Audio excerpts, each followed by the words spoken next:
যদি মুসলমান হয়ে থাকেন তাহলে অবশ্যই কমেন্ট করে জানাবেন, ভিডিওটি স্কিপ করবেন না। পুরুষদের দায়মি ফরজ কয়টি এবং কি কি?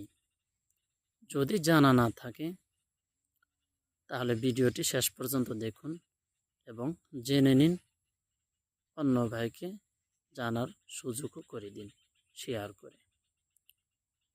1 নম্বর, সর্বদা ঈমানি হালতে থাকা। 2 নম্বর, নাভির উপরে এবং হাঁটুর নিচে কাপড় পরিধান করা ফরজ। 3 নম্বর, মাহরুম অর্থাৎ যাদেরকে বিয়ে করা জায়েজ নেই, অর্থাৎ মা, বোন, ভাগিনী, তাদেরকে পর্দার হুকুম করা, পর্দায় রাখা, এটাও ফরজ। তো দায়মি ফরজ 3টি। যদি আপনার আগে থেকে জানা ছিল কমেন্ট করুন, আর না হয় ভিডিওটি শেষ পর্যন্ত দেখছেন তাহলে শেয়ার করুন। আসসালামু আলাইকুম।